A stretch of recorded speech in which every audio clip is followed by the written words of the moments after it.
guys, this is the Work Your Money podcast with host Michelle Wong, and I have a great guest. His name is Chris Struck, and he has a great book called Kennig and Gold. All right. Thanks, Michelle, for having me. My pleasure to be here. It's great to have you. So we were talking a little bit before we started to go on air, and he was just basically telling me the dynamics of writing. I wrote in high school. It's been a very long time since I've written anything. And basically, Chris was just giving me a little bit of feedback about the industry and, what it entails to be a writer and his journey with writing his book. And this is one of many books that he has written, but it's the first one that is published, which is very exciting. Yeah, it is. It has been an excellent journey so far.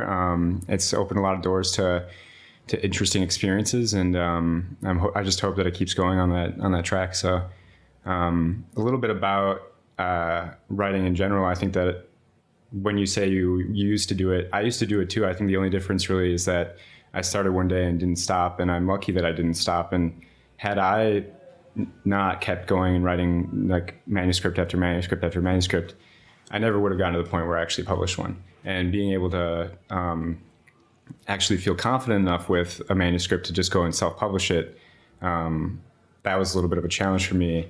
And I think that I'm glad that I ended up doing it because it, like I said, it's opened the door to so many different experiences that I wouldn't have been able to do. And it's been a fun journey. So now I know that because we are in the same writing workshop and you've been with them since the beginning, correct? No, I've been there since January 2016. So like almost a year? Yeah, about a year and a half now. Since Damien took over, I've been with the Writers Workshop.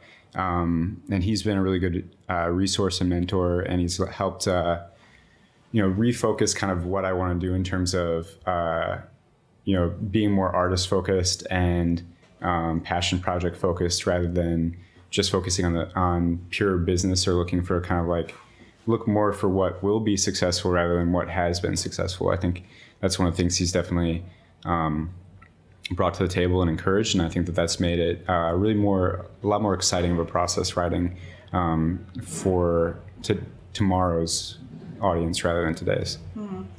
Well, I'm going to give a shout out to Damien Tillman, who is the organizer of the New York City Writing Workshop. I've been there a couple of times. Unfortunately, I can't attend that often because it falls on a Saturday, and those Saturdays is when I'm recording. So when I'm not recording, I do go to his workshop. It's a great workshop. I met quite a few interesting people apart from you. Very established people. Some of them write, they're screenwriters for plays, and they've written their own books and they've had it published. So it's a great place to go if you're looking to expand in the creative realm. He's very thought-provoking also. He asks really good questions, and he gets you thinking about problems or issues in society on a deeper level and relating it to how or what we write about. And he's a really good poet. I never would be able to have kind of that way with words that he does in terms of being so provocative, but I try to do something similar through prose, and hopefully I can live up to his level. But you know what? You're doing great things as well, because I know that through conversation, you have written other books as well. Yeah. Tell us a little bit about the other books. The other books? Well, some of them really suck. But listen, this is how I see it. You might think of it as not being so good. Yeah. I see it as being good enough that you're actually taking action and going to the next level and writing it. Because there's some people might say, hey, I want to, but they never, like me, I'm guilty of that. Yeah. I've been saying, I want to write this book.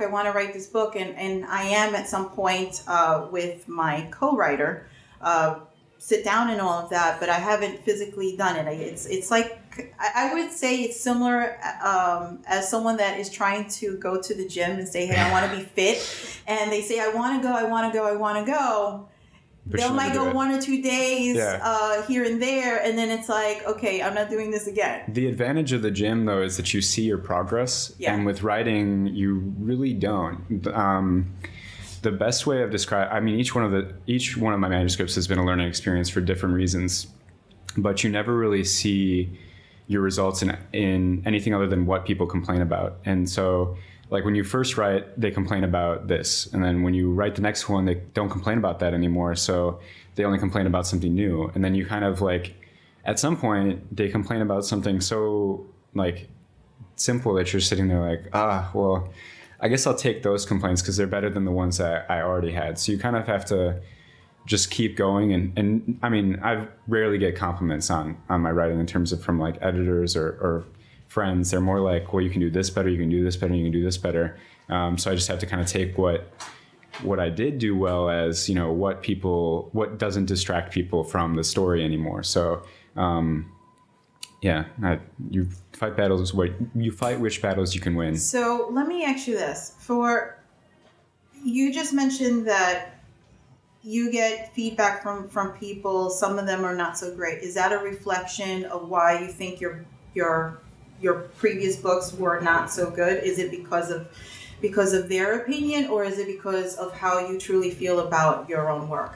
Well, part of it is other people's opinion, but also it is how I feel too. Like, I mean, we grow every year, learn new things, experience new experiences, and then you go back to an old book that you wrote when you were like 15 or something, and you're sitting there like, wow, this reads like it's written by a 15-year-old. Like, and I don't want to write a book that is that simple. I don't want to write a book that doesn't challenge me to be a better person today. So,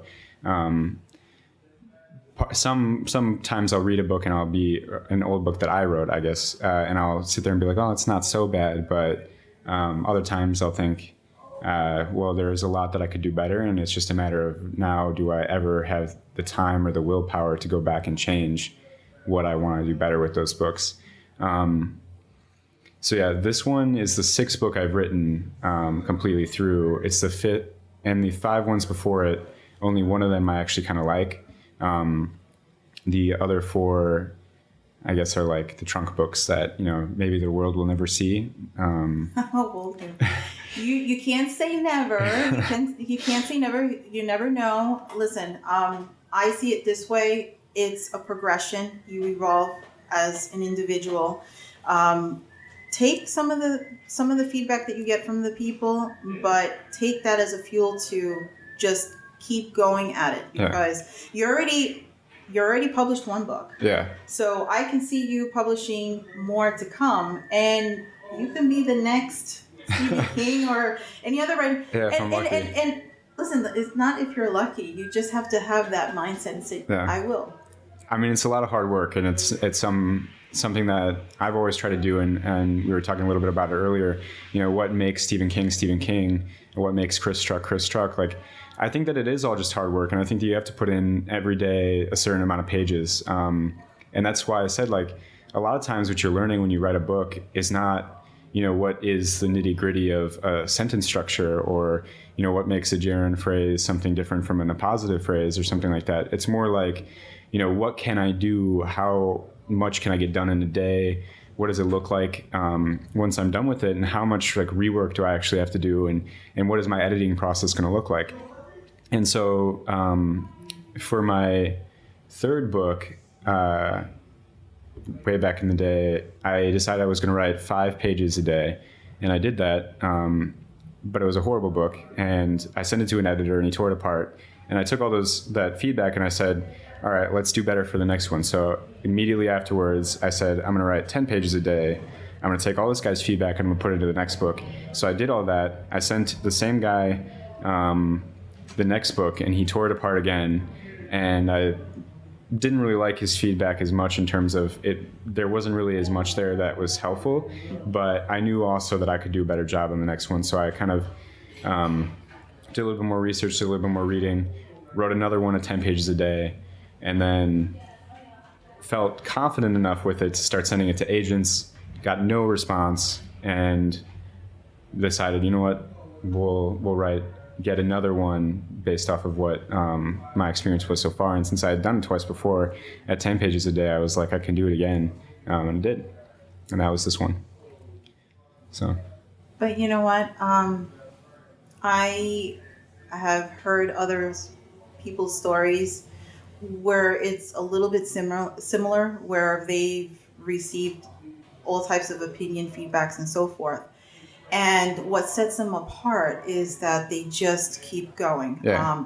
They've had their moments where they've had their pitfalls, they've had their struggles, but they continue on. When you have a passion for something, it's not going to die. Yeah. It's just going to keep. It's just going to keep going. And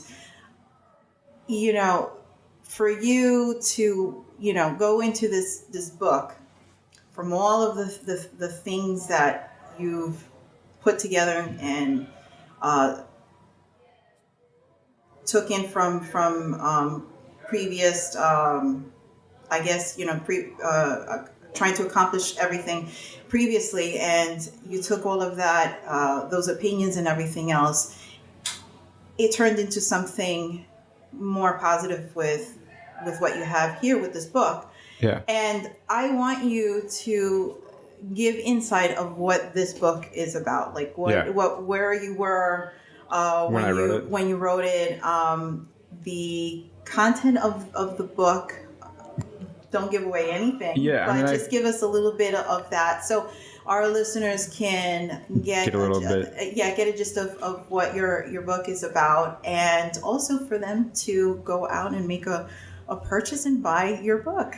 Yeah, this would be a great opportunity to definitely plug it in, because there are a lot of different angles I can take with pitching the book. One of the ways that I've been talking about it now is that it's Bandstand, the new Tony Award-winning Broadway play, meets Romeo and Juliet. Okay. And what I really wanted to do with the book, because this was the idea for it and the actual writing of it mirrored the election cycle, was I wanted to keep it like a positive story about cross-political love. And that was really what drove me to write it, because I had read a study that in 1950, 90% of parents believed that dating somebody across political lines was all right.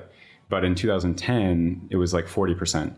And so that huge shift in terms of like being accepting of other people's ideas, I thought was something that was really dangerous for our country and for society in general. So I had the great privilege of meeting a World War II Marine here in the city, one of my very good friends now, Niels Hansen, and he was a really interesting character. He told me his story of love lost back in 1947, and I was like, could I tweak this a little bit? I asked him for permission and turn it into a story that related to what we're seeing today, and that became Kennig and Gold. And he's actually blind, so I just finished reading it to him a few weeks ago. And yeah, it's like his story, mixed with a singer's career instead of a politician's, because he went into politics after his story unfolded in 1947, and this one is set in 1948. Oh wow! Okay, and how was his reaction to find out that you wrote the story? Yeah, that you wrote the story, and it's based on his experiences. I think he was really excited for the process to begin, and he was really interested in helping kind of design how the story unfolded. He liked the story. He's been talking about kind of what could we do next. Like, can we get it on Broadway as a play? Can we get people to do a cabaret or something? Or we haven't talked about movies, obviously, because that's like a totally next level from that. But it's been really interesting to kind of see how people react and what they want to do to help, and how excited they are about a story that is not so unique in terms of like historically, but contextually, it's definitely something that has a little bit of a different flavor than stuff that's out today. Wow. Okay, that is definitely a very good thing. Yeah. To see someone be so excited and say, "Hey, let's see what else we can do." That that's a great feeling. Yeah. And to chime in on what you were saying about possibly doing film or a Broadway show or anything like that, I can actually talk to you about that. My business partner, Marcus, he's not here today because he has other things to do. Um, he works with hedge funds, and they have a new networking event that they do every Wednesday now, Wednesday evening. And basically, what they do is they help find funding for people that want to start projects. Wow. So if it's TV or film. On the flip side of that, I also have a very good friend. He has a production company for TV and film. There's two of them. His name is Anton, and the other friend, who's also his business partner, his name is Ricky. And they take independent films. So basically, what they do is they take independent films. They do investing in those particular projects, but they do it within a budget. So instead of spending, $5 million on a film, they would be budget conscious and they do it for less than that, but it's still great product. Yeah. So I can definitely connect you to them two and see how we can take this wonderful story that you wrote and see if we can bring it to life on film. Wow, that's really cool. Yeah, thanks, Michelle. I think one of the coolest things about writing this story versus other ones is that I wanted to kind of see if I could come up with a character that was memorable by, especially herself, the female lead in the story, that people would grow up wanting to play the role of that character in something. And that was, I think, what really drove me to be interested in doing, or hopefully doing something like TV or plays, is because if you have a good play, I might get to see 30 different actresses in my lifetime play the same role and see kind of what they're taking on who or what that person is, and kind of get an idea of like how people view the person differently than others. And I think that that's one of the interesting things about writing in general, is that you can get inside somebody's head and give them something to dream about that hopefully kind of takes shape into something really exciting. And that doesn't have to be necessarily becoming an actress. It could also be writing kind of an offshoot of the story, because I read an excellent book recently that was inspired by the crazy woman in the attic in Jane Eyre, Wide Sargasso Sea, by Jean Rhys, I think. I'm not really sure how to pronounce her last name, but it was fantastic. And I was sitting there thinking to myself, like, this is the best book, critically acclaimed wise, that this lady wrote in her entire career. And it was completely inspired by a character in Jane Eyre. And I was thinking to myself, well, wouldn't that be just the coolest thing ever, is that your book was so interesting to one particular person that their entire career was built off of writing kind of a fictional story based off of your own work. And so that's the kind of thing I want. Not that there's loose ends, but that the character herself is interesting enough that you're like, well, what did she do, or what would she have done, or how did she get here, and why did she choose that, or and how did she deal with certain situations in her life that have already happened, and kind of get an idea of like, what really inspires people to follow a particular character from one point to another in their own life. I mean, not necessarily in the book. I mean, somebody's memorable enough, like Harry Potter, that you always think, or Hermione Granger, where you're like, what if these people were real, or what if I wrote a fan fiction about it? But yeah, I mean. Yeah, there's a lot of inspiration everywhere. I think that all of us, especially the ones that go out and pursue something, whichever industry that they go into and become very successful, if you really get into finding out the main cause of why they did what they did, they get inspired by someone. Yeah. And we all do. We always get inspired by someone. There's always that person that gives us so much. They give us such an impact in our life, that we go forward and kind of take like everything that they have done and not, like steal or anything like that, but you take it as your own, and and then you try to go to the next step. improvise it in your own way. Yeah. And regarding like certain writers, like, and the whole controversial thing with the 50 Shades thing that became a mega hit. The writer of that book, her inspiration was the person that wrote Twilight. Mm-hmm. And she actually wanted to write this love story, based loosely from Twilight, because she was a big fan of the writer.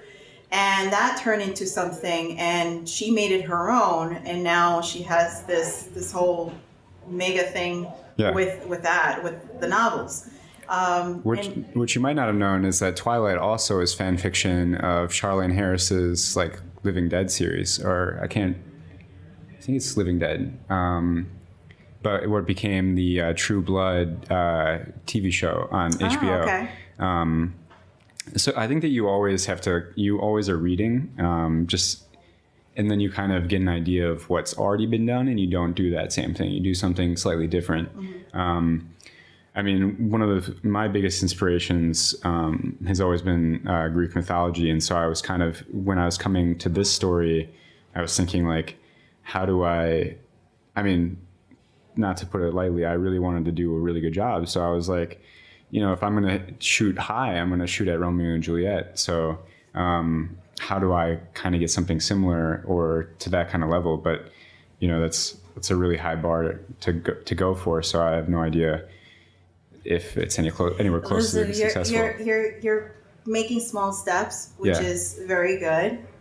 You already have people that are supporting you. You have, your really good friend where you collaborated on this story, and you now have this book physically out, which is a proud moment. And there's more things to come. I know that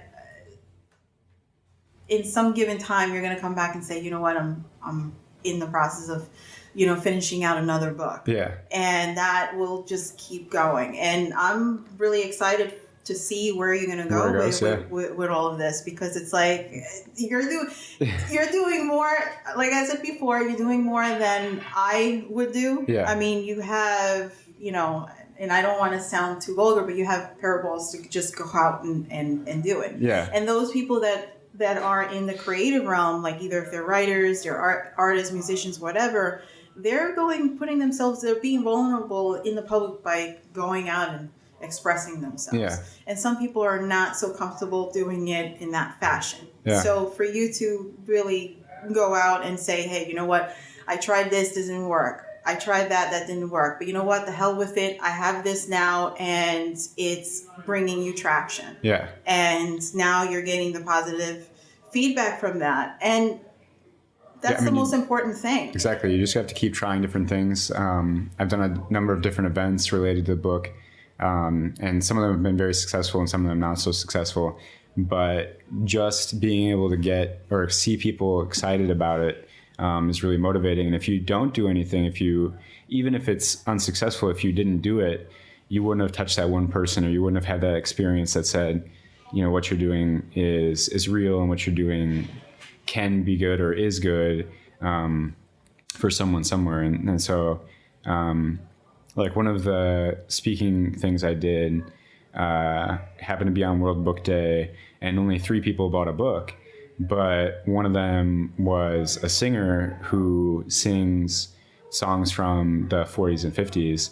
And she was like, wow, I love this idea. I love what you're doing, because this is my life. This is what I sing. And hearing her be excited about the book, I don't think she's finished it yet, but hearing kind of her progress and what she likes about it, and her saying like, wow, I could totally see this or this song being here or there. And I'm like, you go girl. This is really cool. But listen, it's those positive feedbacks that you're getting that's the most important. People are always going to have their own opinion. You could be, the best writer out there, and people are always going to have something to say. But the most important thing is that you're taking away the people that are taking what you're putting out there, and they're seeing it in a positive light. And that's For me, that's the most important thing. Yeah. And people can say whatever they want, but at the end of the day, this is how I see it. Are you out doing this? Yeah. No? Then don't say anything because you're not doing it. And that's my thing. People are very critical, and it's easy to criticize someone from the inside out, and you're being the one that's exposed. But if you're changing and you're that person, that's not a great feeling. Yeah. Then you understand where that person is coming from. And the other thing too is that the people that criticize are usually the ones that are not doing anything. Yeah. And that's where you have to take it with a grain of salt. It's like, okay, brush it off and just take the ones that understand and that they see what you're doing and how that is influencing other people in a positive. That's all what matters. Yeah. I mean, I've had the pleasure of being a critic for theater and cabaret for the last 4 months now. And that's been an interesting experience because what I realize is that while being a critic helps a cabaret singer improve their portfolio or say, like, look at what somebody wrote about me, it's also really audience focused. You're helping somebody get an idea of whether or not they want to see the show or book a show or go out and learn some more about a particular writer or playwright. And from my perspective, you could say whatever you want about the book. I would be a lot happier with 1,000,003 stars on Amazon than 35 stars, because it would mean that people were actually reading it, not necessarily that they were enjoying it. I'd love for people to enjoy the story, but just being able to be a subject of discussion or give people an opportunity to kind of relate to their own lives and say, hey, this made me think of that, or go into like a book club or something and have something substantive to talk about rather than we all enjoyed the book, we don't really have any discussion points, okay, let's break. More like something like Yaya Sisterhood, where they're like actually doing things related to the book and kind of evolving together and growing and learning. And I think that's what a book can do more than anything else, hopefully. Well, I can definitely see this book being the topic of conversation for a group of people having a book club, because I still see book clubs still alive. Yeah. And particularly women are into the whole getting together and having their glasses of wine and discussing books and stuff. Yeah. So I definitely see that happening, where your book is going to be the subject of conversation. I think with my help, I can definitely put it out there a little bit more. Have you had a launch party or anything like that regarding your book, or not? I did 2 like books and booze events. They weren't really launch parties per se in terms of like near the day of, but what we did was we did $20. You got a book and 2 beers, and we did one in Lower East Side, and we did one in West Village at bars that either my friends had been regulars at, and then we donated the proceeds to charity. So one of them went to BPAN. One of my friend's daughters had been diagnosed with BPAN, which is a neurological disorder, last year, and she's 5 years old. And I don't think she's gonna develop past that age. And then the other one was for the Tisch Medical Center, which was the owner of the bar's wife had MS, and so we donated the proceeds to MS. Wow. So on top of that, it's going for a good cause. Trying our best. Listen, you're a good Samaritan and overall a great person. Thank you. And we definitely have to talk sometime and see how we can get you a official launch party and get you going and get you out there so that people can get their hands on your book All right. and, Wow. definitely get you out there because no, you know what? There are some people that are like a diamond in the rough where people are not familiar with them and they're unheard of. And, it takes one person to really put them out there so that they get that recognition. And from there, they then become known. And, you're so humble about your your experiences and it's like I said before, you have accomplished a lot. You Thank might you. think it's not so much, but you have, and that is what counts. And on top of that, you're doing it for great things for other people that give impact to other people overall. And those are the things that I love to be part of. Yeah. I always like try to help other people out, and I do it because I love to just like work with people, engage with people, and that's just what I do on the day to day. So Yeah. if I can do something to help you out, to really put it out there so that you can really give impact on other people, then I would do it, 100%, straightforward because you're doing it for, within. Yeah. You're doing it from your heart. And you're the type of people that I just love to get, involved and just like try to work overall just to get positive out there. Yeah. Thanks. We live in and I get a little bit lost for words because we live in a society, we live in a world where there is vast improvement in certain things, but Yeah. we're also regressing in other things. Yeah. And the thing is that we still have a long way to go to really be together as a whole, as individuals, as a group. Yeah. And I still see where people are not, trying to make an effort to really Connect and help the other individual out. Yeah. And that's why we exist. I mean, we exist to survive, yes, but we also have to exist to coexist with other people. Yeah. Yeah. I mean, I think that, you hit on something really key there too, that, I think you have to be humble to be a really good artist. And I think that when it came to this story in particular, I was just like, I'm going to put everything I got into this, not necessarily in terms of experiences, but, passion, because you never know. I mean, you have to put yourself second and other people, the reader, first, and hope that that you give them something to enjoy rather than yourself. And I think there are some really talented writers out there that are doing similar things. One of them that I think I've been following lately is Rachel Kushner, because I think she's writing a book based in the Middle East, and she actually went out to the Middle East and put her own self at risk for literature. And I think that's something that you have to do, and I think that's the only way that you're going to do something really exciting that touches other people. No, definitely. So, Chris, what other pending projects do you have, or do you have in mind to go forward? Yeah. I just actually started writing my next book. I've been thinking about it for a little while.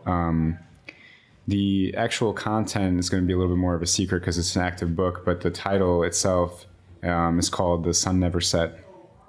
I guess I can give a little bit of a brief overview on it as well.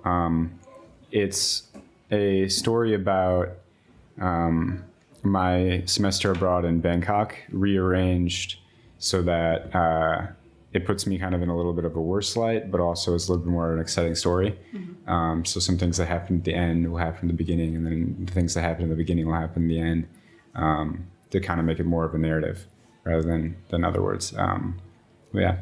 That sounds exciting. And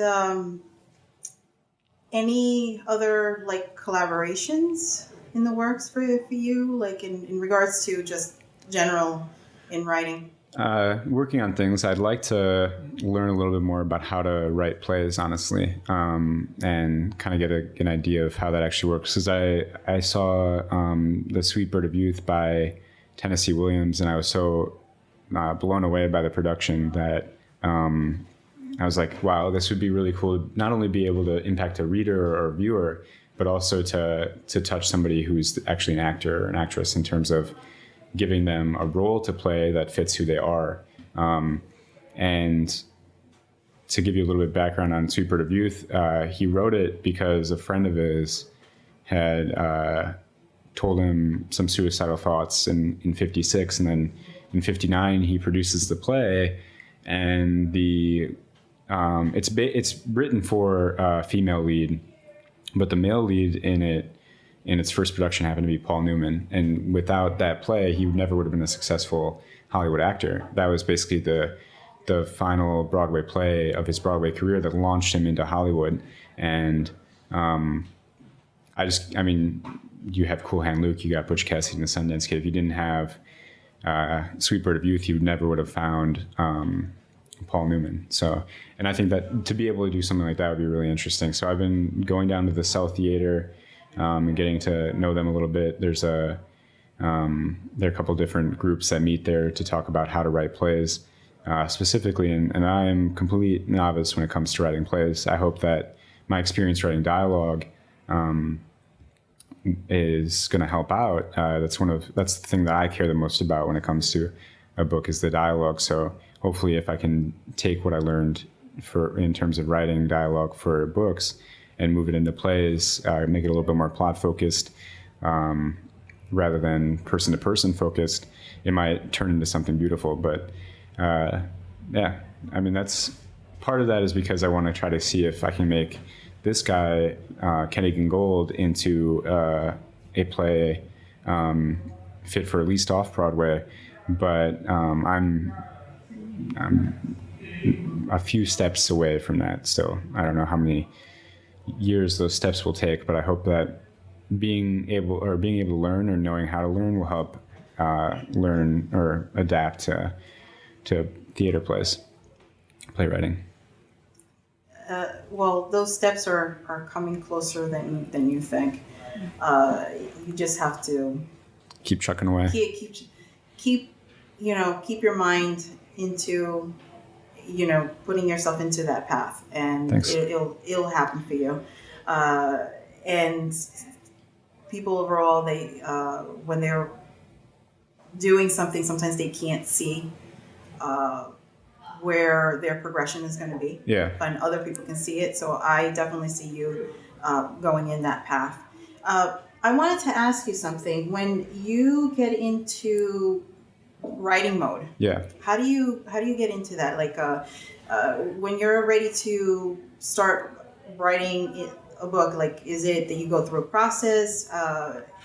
It's all a process.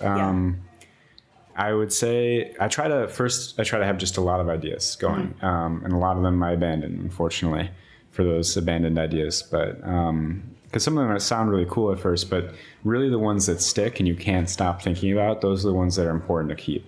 And so I'll have one, and I'll try to get an idea of how long it might take me to get down an outline, and then come up with characters and then get down an outline. And then I try to actually sit down and just go from start to finish, no writing of the end before the beginning, all beginning to end, and have like step-by-step, 10 pages a day, just, grind it out. And some days I don't hit the 10 pages, but if I don't hit it one day, if I hit 8, then I'll try to hit 12 the next day. And for this next one, I literally just started it. So unfortunately didn't write a single page yesterday, but got 4 already done today. And I'm going to try to get another 6 or 16 before the end of the day. Yeah. So, okay. So you have a set goal for yourself when you're writing. Yeah. So you say, okay, I'm going to write out X amount of pages. Yeah.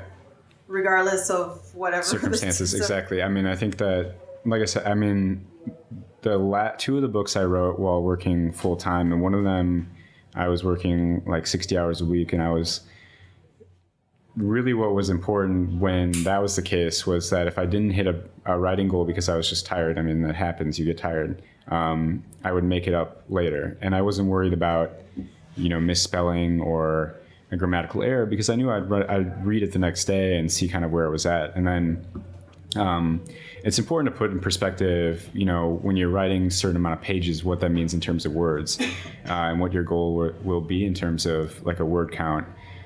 Maybe not overall for the book if you haven't written that many books before, but for how many like words per page you want. So if you're writing like 250 words per page, that's kind of like, new author area. A fantasy book might be closer to like 230 words per page. Whereas when you're really focusing on dialogue and you're focusing on fast moving action, you're doing about 200 words per page, which is more Ernest Hemingway and Stephen King, my idols. So for this book, that was the goal, was to write 2,000 words a day. And then see kind of where that fell out in terms of, pages and words per page. And I think that once you hit that number, 2,000, you can try to get a little bit higher and go up to like the 2,200 or 2,300 mark. Yeah. Wow. Okay, and here's another interesting question I want to ask. When you're in your creative flow, what time during the day does that occur? Because I know this creative individuals, they always have a certain time that it's like the best the best time. From what I've seen, it's usually the early hours of the morning, like 2 or 3 o'clock in the morning is usually when most people have like that creative flow. Other people might be late in the evening, but I'm just kind of curious, like what it's usually like your best time. Mm-hmm. So if I had my way of things, it would be the morning. Like I'd wake up, 8 a.m. or something, and then start writing at 9 and try to get done by 1. And that would be the nicest. That'd be the most that would be the easiest in terms of the creative process. And that's definitely the easiest on a weekend.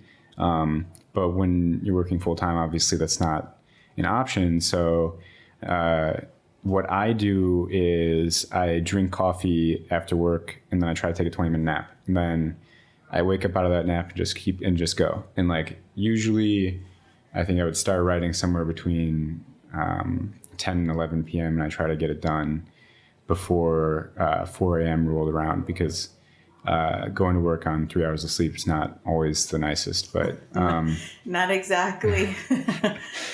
No, but you know what? There's a lot of dedication there, and that's the key component. When you have that dedication and you have that drive, it won't set you back. Yeah, it definitely gets easier. Not necessarily the lack of sleep, but the writing, so that at the start of the book, it might take until 3, 4 a.m., but then towards the end, I'm on a little bit more of a roll, and it's faster writing, so I might start at the same time, but end 3 hours earlier. And then I can sit back and say, wow, well, kudos to me today, pat on the back, like this went pretty well. So that's like a good day at the office, is, you write the 2,000 words in 2 hours, and you're sitting there like, yes, now I can go to sleep. Have you ever considered doing maybe a vlog where you go through the writing process? And kind of see it from beginning to end, and kind of see yourself after you completed a whole book?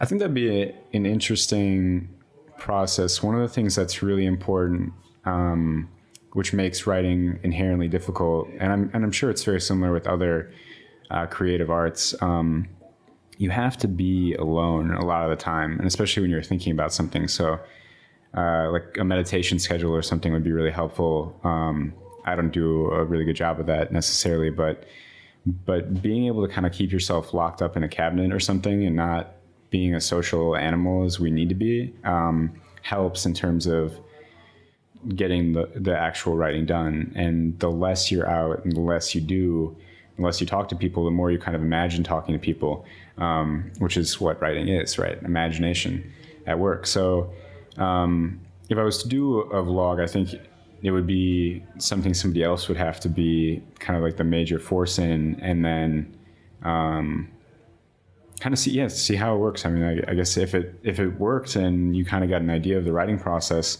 that would be really exciting. If it didn't work, you'd at least get a documentary out of it, and you'd be like, well, we couldn't maybe post it immediately, but look at what video we did get and see how it went from start to finish. Yeah, I think it would be an interesting take, because every day you're not going to feel the same when you're writing.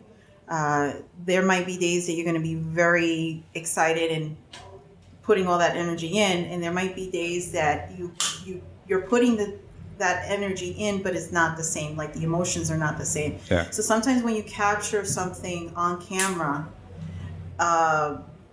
through your journey, you can reflect on it afterwards. Learn a little bit about it. Yeah, and you can see where transitions have been made through that journey. Yeah.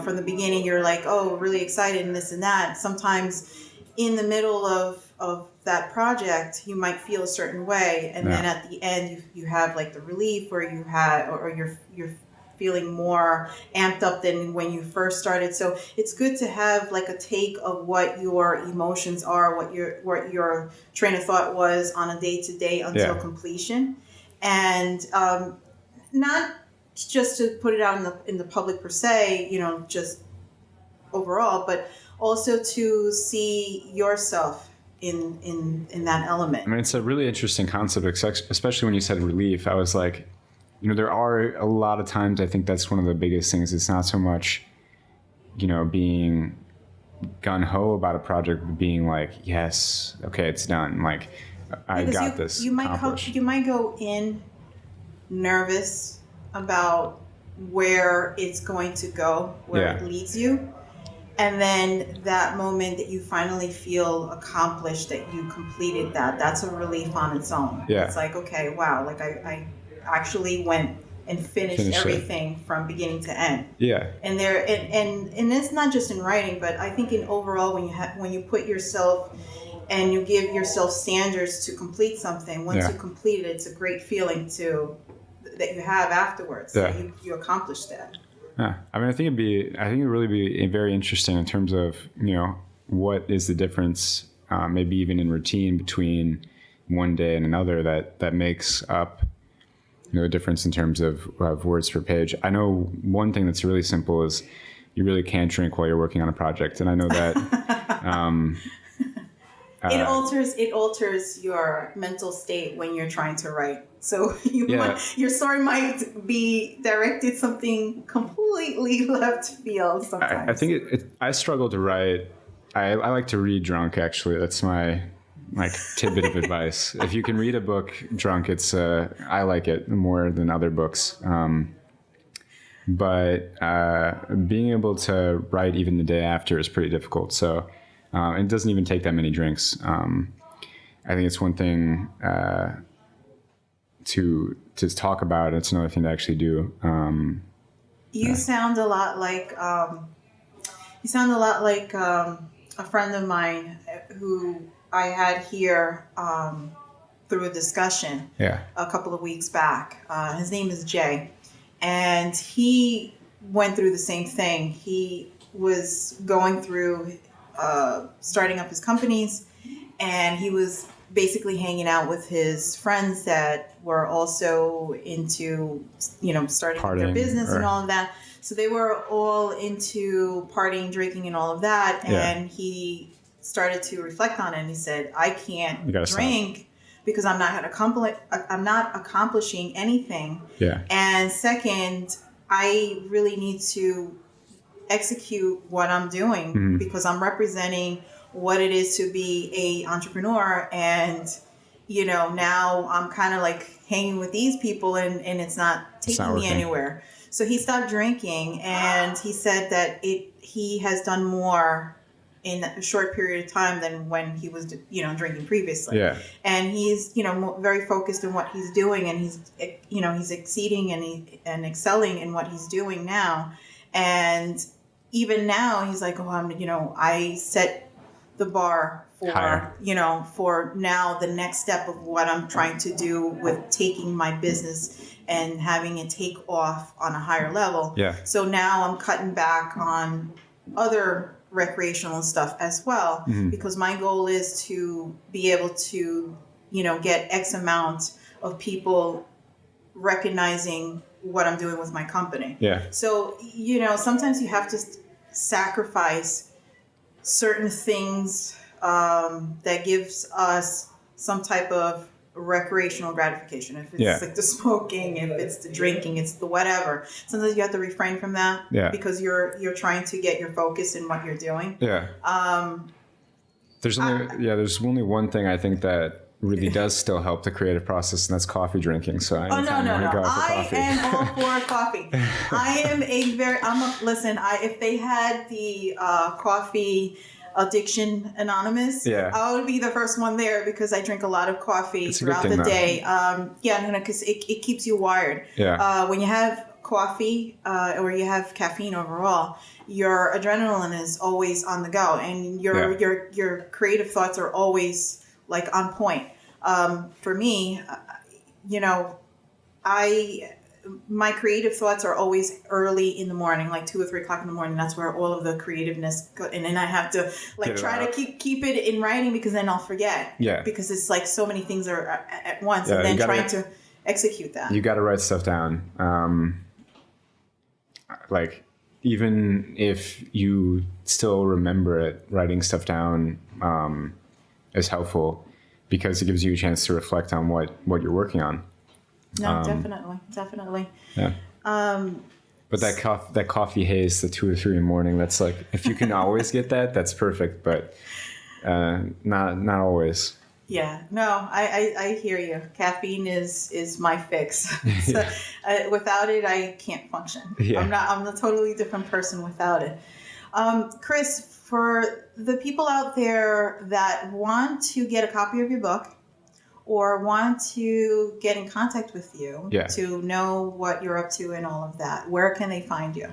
So I'm active on Twitter, Instagram, Facebook, but the easiest way would be through email via my website, struckchris.com.